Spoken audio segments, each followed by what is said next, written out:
afternoon, everyone. Has it ever bothered you that young Africans on a yearly basis keep moving away from home? Some die in the desert, some die in the forest, some die at sea, all in an attempt to make their way to the West, where they believe that they are going to find a better life. It bothers me as well. My name is Jumangong. I'm a Pan-Africanist, an educator, and a title holder in my community, for where I encourage young people to stay at home or go out there, bring it back home so that we can grow together.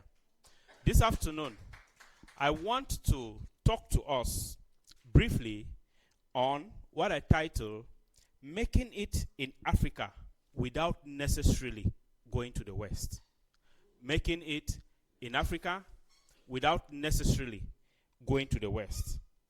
Again, I want to ask, how do you feel that people you grew up with, you studied with them in the same primary school, probably in the same secondary school, in the same universities, and out of a sudden, you hear that they die trying to find their way to Europe, where they believe there is going to be a better life for them? I want to think that as a Pan-Africanist, I believe we can make it here in Africa and build our economy and build our businesses and ensure that Africa becomes a better place where we can keep our young people and grow in a way that even the West will envy us and will want to come and be with us. To make this my arguments, I'm going to be advancing to us 3 points why I think that we can make it in Africa without necessarily displacing ourselves to the West, where most Africans have been brainwashed to think that there is a better life over there. The first point I want to advance is that for us to understand that we can make it here in Africa, the first point I want to advance is that some Africans have already made it here, giving us an example that we can look up to. If we look around Africa, I want to make first mention of Patrice Motsepe. Patrice Motsepe is a South African who also happens to be the CAF president presently.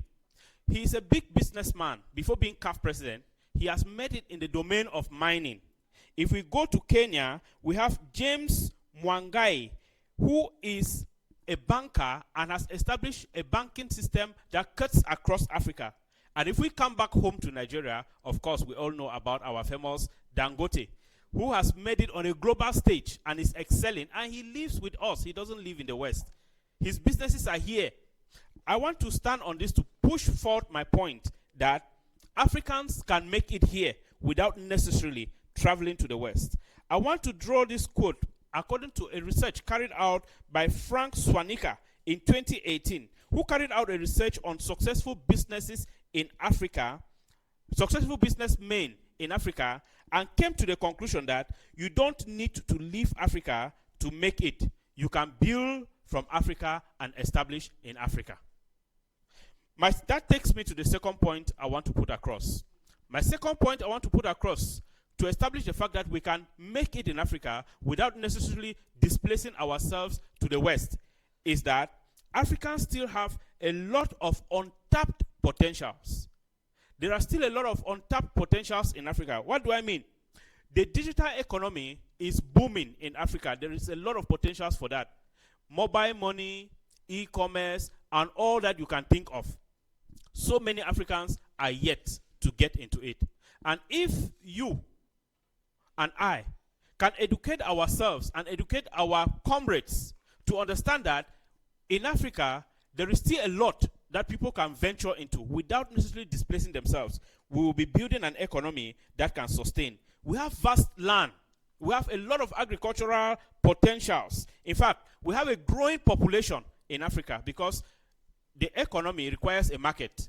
And if we have a population that is growing, in fact, a research carried out by the African Development Bank in 2023 revealed that the African population will double by 2050.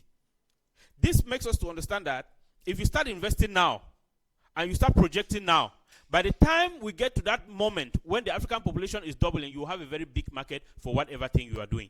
You have a very big market for that. Also, in 2024, the World Bank did a research on the fastest growing countries in the world.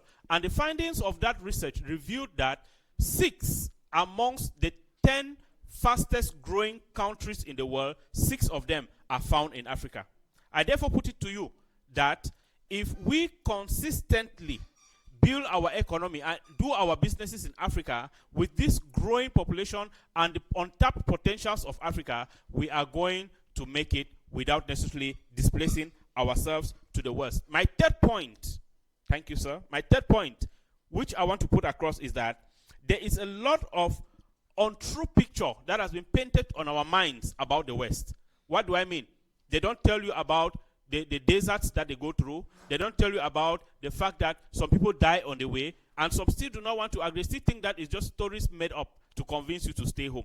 In fact, worst of it all, if you travel to the West, very educated, chances are high that you get to the West and you are unemployed. Even our medical doctors who train here, if they go to the West, they cannot practice medicine.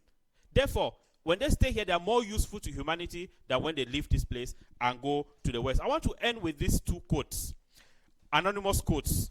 The first one is this: the grass only looks greener in the West because Africans have stopped watering their own. The second quote I want to leave with you is, don't wait for the West to define your worth. Build where you are, and the world will come to you. Ladies and gentlemen, thank you very much. It's been wonderful talking to you. I remain Jumango.